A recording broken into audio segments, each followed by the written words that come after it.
పశ్చిమ గోదావరి జిల్లా భీమవరం రాష్ట్ర public accounts committee chairman Bhimavaram MLA Pulaparthi రామాంజనేయులపై ఒక మీడియా ఛానల్లో వచ్చిన అసత్య ప్రచారాలను ఖండిస్తున్నామని కూటమి నాయకులు అన్నారు.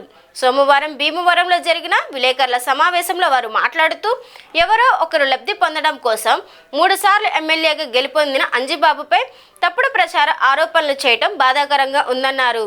నిబద్ధతతో పనిచేసే వ్యక్తి ఎమ్మెల్యే అంజిబాబు అని 3 సార్లు ఎమ్మెల్యేగా గెలుపొందిన వ్యక్తిపై అసత్య ఆరోపణలు చేస్తూ ప్రసారాలు చేయడం ఎంతో బాధ కలిగిందన్నారు.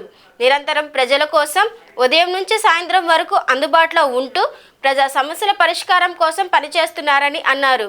ఎమ్మెల్యే అంజిబాబుతో పాటు వారి కుమారుడు ఆంధ్ర క్రికెట్ అసోసియేషన్ ఉపాధ్యక్షుడు ప్రశాంత్పై కూడా అసత్య ప్రచారాలు చేయడం సరికాదన్నారు.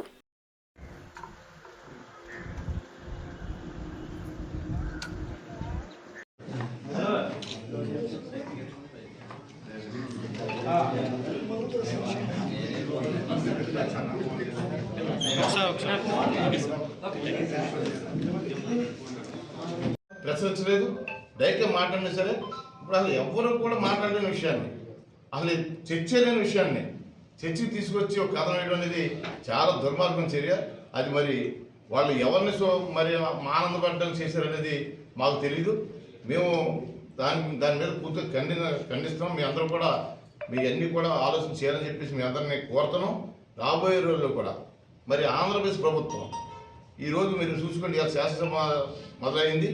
శాసనసభలో ప్రతిపక్షానికి లేకుండా ఆంధ్రప్రదేశ్ ప్రజలు నారా చంద్రబాబు నాయుడు గారు, పవన్ కళ్యాణ్ గారు, నరేంద్ర మోడీ గారు నాయకత్వాన్ని బలపరిచి ఈ భీమవరం నియోజకవర్గంలో జనసేన తరఫునుంచి మరి శాసనసభలో అంజిబాబు గారు గెలిచారు.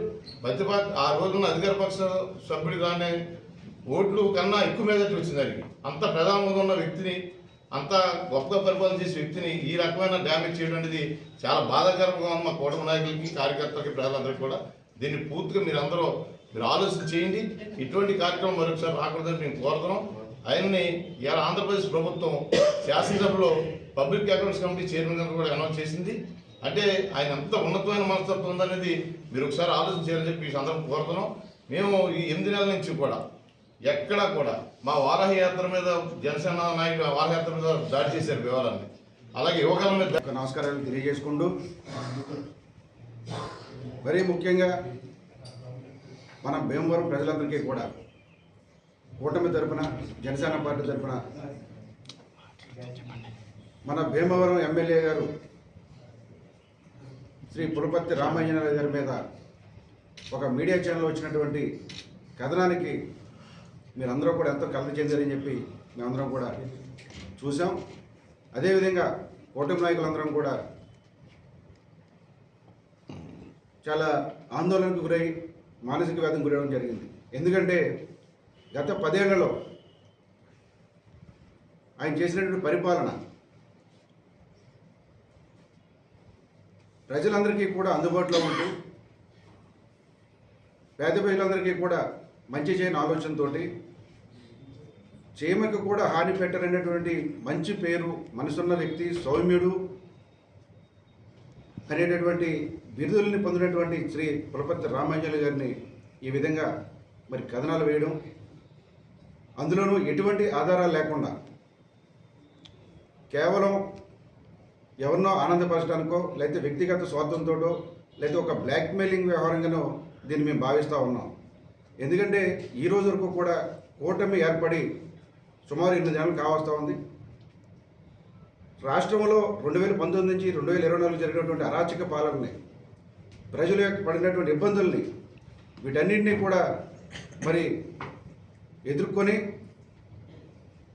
ప్రశాంతమైన వాతావరణంలో ప్రజలకు కావాల్సినటువంటి మౌలిక సదుపాయాలన్నీ కూడా ఏ విధంగా మనం వాళ్ళకి అందించగలమనే ఆలోచనతో భీమవరంలో ఉన్నటువంటి ఇబ్బందులన్నింటినీ కూడా ప్రజలందరికీ కూడా తీర్చాలని చెప్పి ఉదయం 9 గంటల నుంచి రాత్రి 9 గంటల వరకు కూడా మరి రాష్ట్రంలో ఏ ఒక్క ఎమ్మెల్యే అయినా సరే ప్రజలకి అందుబాటులో ఉన్నారంటే 8 నెలలు కూడా ఒక్కరోజు కూడా మరి లీవ్ తీసుకోకుండా అది పులపర్తి రామాంజనేయులు అని చెప్పి సందర్భంగా తెలియజేస్తా ఉన్నాం. నమస్కారాలు తెలియజేసుకుంటున్నాం. 2 రోజుల క్రితం ఎన్టీవీలో ఒక దురదృష్టకరమైన కథనం వెలువడింది. మీడియా వారు అంటే నిజాలని నిర్భయంగా తెలియజేసేవారు అని ప్రజలకి, మా కూటమి నాయకులకి, కార్యకర్తలకి కూడా ప్రగాఢమైన విశ్వాసం ఉంది. ఒక కథనం ప్రచారం చేసేటప్పుడు పూర్తిగా అవగాహన చేసుకుని చేస్తే బాగుండేది. మేమందరం మానసికంగా కూడా చాలా బాధపడ్డాం ఆ కథనం చూసి. ఇక్కడ పత్రికా విలేకరుల సమావేశంలో ఉన్నవాళ్ళు కాకుండా కూటమిలో ఉన్న అన్ని అంజిబాబు గారి మీద వచ్చిన ఆరోపణలు బీజేపీ తరఫున దీన్ని పూర్తిగా వ్యతిరేకిస్తున్నాం. ఇప్పుడు మన ఎమ్మెల్యే గారు ఎలాంటి ఆయన అని చెప్పడానికి చిన్న ఉదాహరణ ఇందాక చంద్రశేఖర్ గారు చెప్పినట్టు ప్రజలే సమాధానం చెప్తారు, నాయకులు చెప్పాల్సిన అవసరం లేదు. ఈవేళ 65,000 చిల్లర మెజార్టీతోటి మన భీమవరం జనసేన అభ్యర్థి ఎమ్మెల్యే అంజిబాబు గారు నెగ్గారు అంటే కనుక ఆయన యొక్క మంచితనం గురించి చెప్పుకోవాలి. ఇంకొకటి ఏంటంటే ఈయన రాజకీయాల్లో 3 పార్టీల నుంచి వరుసగా పోటీ చేశారు. ఫస్ట్ కాంగ్రెస్, తర్వాత తెలుగుదేశం, తర్వాత జనసేన. 3 పార్టీల్లో కూడా వ్యక్తిగతంగా ఎంత మంచి మనిషో అది భీమవరం అసెంబ్లీ ఉన్న ప్రజలు చెప్పారు. మనం కాదు, నాయకులు కాదు, మీడియా కాదు.